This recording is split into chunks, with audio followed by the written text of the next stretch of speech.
Mukama, Ombise Mukama. Ku lw'omukaga lwa Ssabbiiti gye tukubye amabega ekisaawe kya Katemba n'okuyimba kyagwamu ensisi olw'amawulire g'okufa kwa Alex Mukulu Kabangala abadde omuwandiisi era omuzannyi w'emizannyo ssaako okubeera omuyimbi ate era omutendesi so ng'era yaliko omuweereza ow'oku mpewo za leediyo wano mu ggwanga. Ono yafiira mu ddwaliro ekiruddu gye yali addusiddwa okufuna obujjanjabi olw'obulwadde nga bumwesibiridde era nga kyategeezebwa ng'ono bw'abadde n'obuzibu bw'ekibumba. Abakungubazi mu kiseera kino bakuŋŋaanidde mu maka g'e Mengo era ng'abali mu kisaawe ky'okuzannya emizannyo n'okuyimba buli omu omugenzi amwogerako bubwe. 1977 ne tutandika okubeera naye wadde nga ate nali mulabyeko emabegako mu 73-74. Weyazanyira we yawandikira omuzannyo muzzukulu wa Kabangala nange we nawandikira ogwange Jakana ku kyalo Jakana. Nze simusanzeemu buzibu kubanga kikulu ayagaliza abadde ayagaliza ate abadde muyambi. Kati ono mukulu Alex Mukulu okufa kwe kuleese eddibu ddene nnyo mu ggwanga lyaffe Uganda ne mu nsi yonna okutwalira ewamu kubanga ekitone Katonda kiyamuwa abadde agasseeko kinene nnyo ku ggwanga lye naddala ku bavubuka abato n'abaana wamu n'abakyala. Charles James Senkubuge aludde nnyo n'omugenzi ayogedde ku bukulu bwe nga bwe bubadde ku ludda lwa bannabitone. Yatusanga tukola omuzannyo ndiwulira n'atugamba ffe luli edda nga twekyalira era nga artist ow'ebbeeyi bw'ato bw'ajja muri hasozo mukola ne pate mumanya muri kogonazi naye kati abaana ennaku zino bw'ogendayo tayagala muwa amagezi nti oba omunafuya mu bammemba be. Mu ngeri y'emu ayogedde ku Alex Mukulu ng'abadde omuvumbuzi w'ebitone ng'era akinogaanyiza nti amma ddala abadde mwawufu ku balala. Ng'ali direct ayogera ate abadde scout talent identifier ng'alaba abantu abasobola okukola ebintu era n'abanokolayo nze ye yanokolayo okunyingiza mu broadcasting. Afanagana na artist balala oba bannayuganda balala. Bannayuganda abalala bw'omusanga nga tonyumye n'ombuza ndabika agamba oyitiridde oluvaawo ng'agamba omusajja yayambadde mikyoyo ng'agamba bw'okola drama neggwa nga tocreatinze role model mu production eyo giveeko kikyategeeza nga tewaliwo muntu audience gwegomba kubeeranga mwaba ababadde bazannya therefore tolina impact gyokoze. Wano wasinzidde n'asaba bannabitone okugolokoka ng'agamba nti abakyali abapya mu kisaawe ekyokusanyusa beetaaga okuluŋŋamizibwa kw'abakulu. Tusubiddwa the opportunity ey'amawulire okufuluma aga TV ennene ng'eyo nga gagamba nti Alex Mukulu alondeddwa okubeera president w'aba creatives oba president w'aba theatre artists.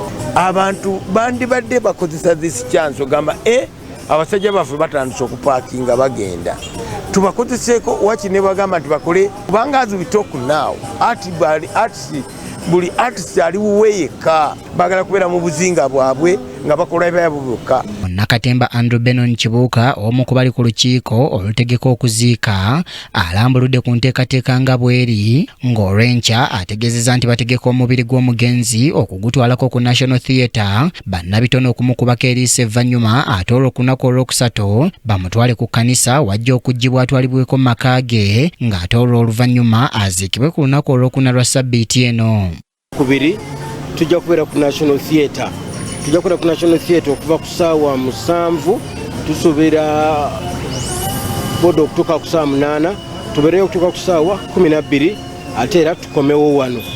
Then ku lunaku olwokusatu tujja genda mu church Namirembe Cathedral ku ssaawa 8 okusabira Alex.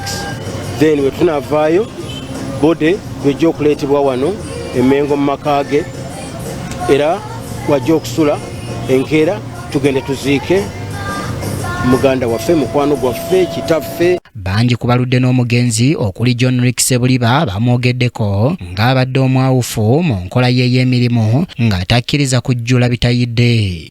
Omuntu amalirira ekintu bw'aba asazeewo kikola akikola ate alemera ku nsonga ate kuwandiika emizannyo ng'egyo tapapa kubanga ogenda n'owulira abamu nti omwezi gumaleese emizannyo ena atya ne Alex Mukulu bawozanga abuze talabika tajjula kitayidde kyemumanyiko agenda okuleeta ekintu nga kyekyo kyennyini.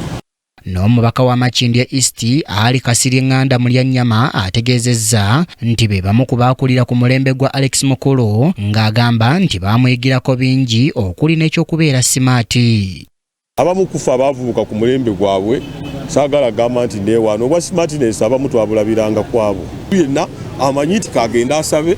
So okufa ku Alex Mukulu tusaba gavumenti abantu tebawa kyennyanja ebawa eddobo ye mukulembeze munabitone era kino saagala kyogera naye gwe twawuliddeeko nti oba yagenze eggulu oba yagenze wa okusabiriza owulidde nti asula mu woteeri tebannalaba mukulu tebannalaba ono wabula nga ye amanyi nti ebitono omuntu asobola okkiryako asobola okkiweererako abaana. Abantu ab'enjawulo basabye abalala okuyigira ku mugenzi Alex Mukulu. Alex Mukulu yeekalakaasa ayambala embugo n'ajja ku State Square etuka tipadde kino ki abantu bamuyita mulalu naye nga gali magezi gago nakulwanyisa bannakyemalira abadde ayagala nnyo ensi ye era nga emizannyo gyonna gyabadde azannya kulwanirira ddembe. Bano abantu abasinga bano abavubuka baleme kuwandiika kukubirira wabula batwale time ey'okuwandiika ekintu ekyo bajjule ekintu ekiyidde. Naye ekibi abato abaliwo bo ati bamuzannya bamwagalamu ssente kati kiba kizibu nnyo okumentaininga ekintu kyemwatandika nga mukitandika munoonya kunyumirwa bunyumirwa. Nti abantu abakoze ebirungi abantu babasimengako, abantu abakoze ebirungi abantu babalabireko ate babayigireko.